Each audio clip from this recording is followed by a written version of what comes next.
ini kami ambil dari kitab Judas, pasal yang pertama ayat yang keempat. Kitab Judas atau surat Judas pasal pertama ayat keempat, demikian firman Tuhan. Sebab ternyata ada orang tertentu yang telah masuk menyelusup di tengah-tengah kamu, yaitu orang-orang yang telah lama ditentukan untuk dihukum. Mereka adalah orang-orang yang fasik, yang menyalahgunakan kasih karunia Allah kita untuk melampiaskan hawa nafsu mereka, dan yang menyangkal satu-satunya penguasa dan Tuhan kita, Yesus Kristus.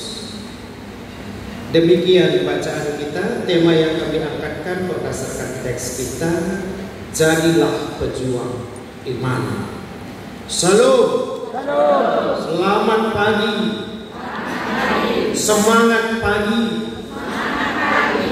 Luar biasa, lansia ternyata masih semangat, ceria di usia senja. Itu ada sebuah buku yang menarik. Bapak Ibu saudara-saudari yang dikasihi,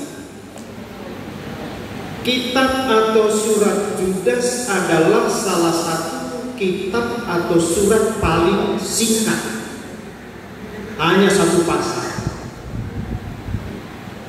Tetapi yang menarik adalah walaupun hanya singkat tapi sangat-sangat berisi. Ini catatan penting. Jadi bukan panjangnya yang menentukan berisi, bertele-tele, tetapi singkat, padat, terang, jelas. Ini ciri khas dari tulisan. Persoalan yang diangkat Judas adalah sebuah persoalan, tadi sudah diingatkan oleh Bapak Pembina kita, pengkhianatan. Atau mungkin bahasa kerennya adalah provokator iman. Itu mungkin istilahnya. Jadi Judas ini sangat risih, sangat risau, sangat sedih melihat para provokator. Provokator ini kalau diterjemahkan dalam bahasa kiasan sama seperti serigala yang berbulu domba. Serigala tapi tampak luarnya, kulitnya, tampilan luar, casingnya domba. Kalau dilihat sepintas sakojam, kata orang, sekejap mirip-mirip.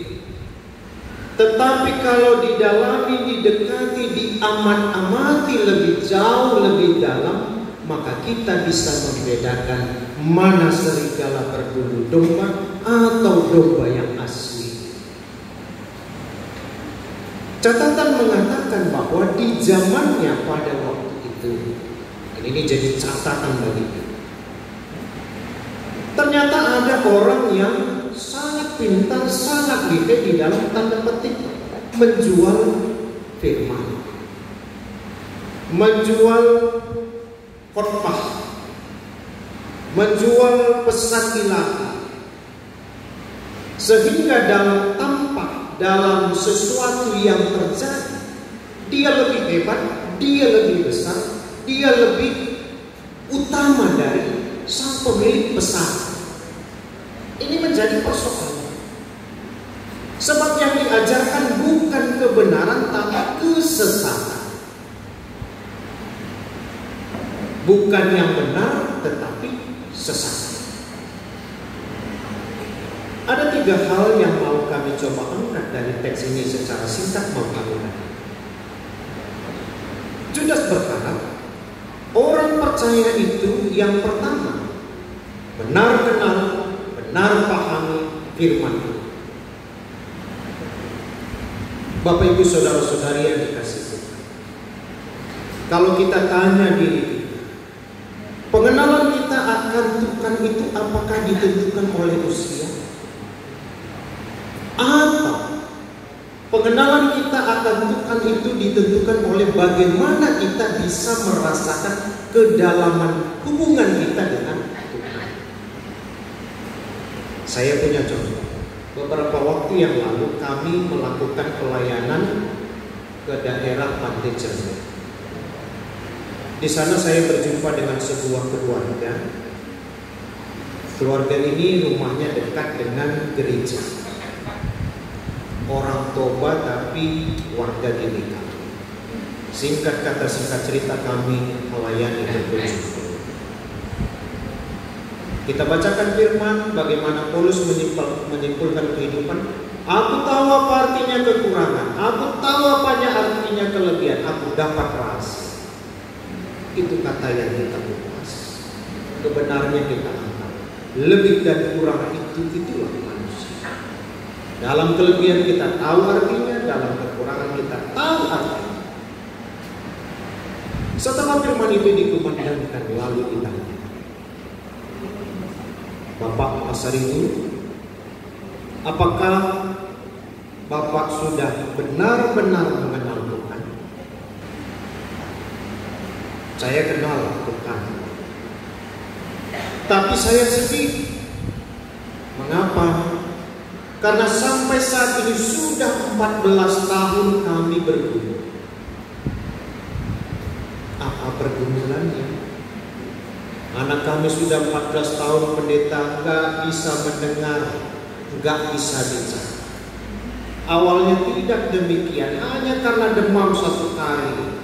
Lalu besok paginya tidak bisa mendengar, tidak bisa berbicara.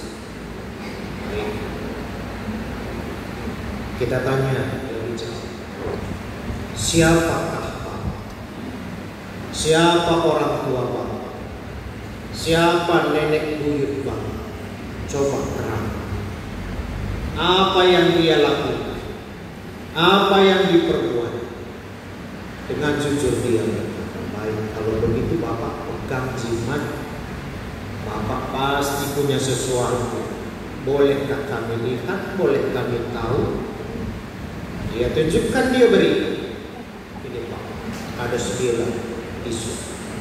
Begitu dikeluarkan, si anak pun segera menjerit-jerit, meronta dan tidak mau dekat lagi. Nah, sudah Bapak lihat, ternyata di sini masalahnya. Bapak sudah kenal Tuhan, iya. Tapi Bapak belum pahami Tuhan lebih dalam. Bapak hanya tahu sinkretis. Wah, ini nggak apa-apa. Ini ada untungnya, ini ada faedahnya, ini ada manfaatnya. Selama ada untung, ada manfaat, tidak masalah. Melenceng pun tidak masalah. Pokoknya aku untung. Lalu kita adakan konversi. Si anak tidak mau, dia lari. Baik, nanti dibawa di KKI, dia kita selesai. Akhirnya dituntaskan hanya dengan sebuah kata yang mudah. Namanya jeli. Dia dipanggil ke depan, mari kita doa. Lalu kita bisikkan dalam telinganya sambil kita berkata, jeli, katakan Tuhan.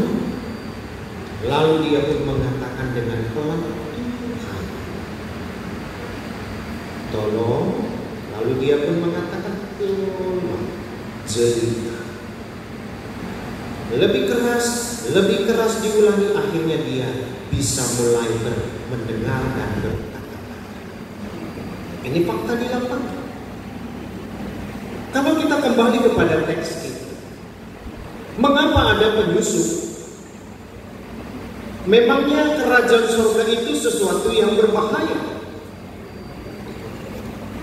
Penyusup dikirim karena penyusup ini akan dimintai data informasi yang akan bisa menyerang.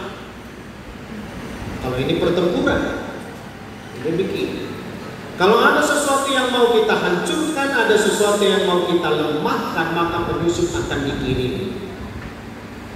Siapa yang mengirim penyusup? Kalau kebenaran firman Tuhannya yang kita pegang, kalau kebenaran firman Tuhan yang kita jalankan.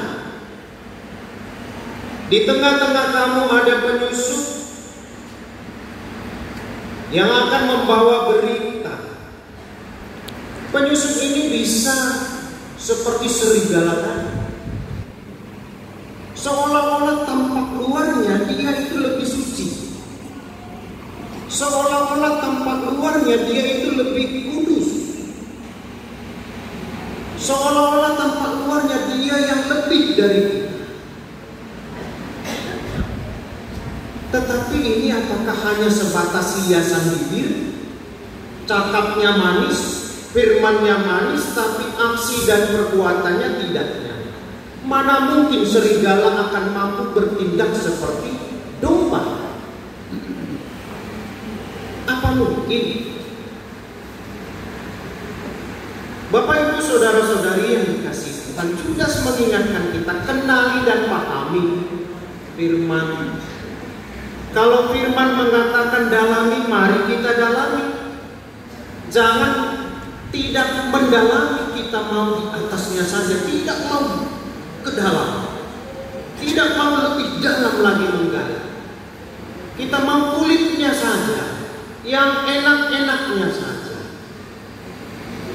Begitukah pejuang iman? Hal yang pertama, kenali, paham. Yang kedua, perjuangkan dan kembangkan. Yesus berkata, pergilah ke seluruh dunia, beritakan.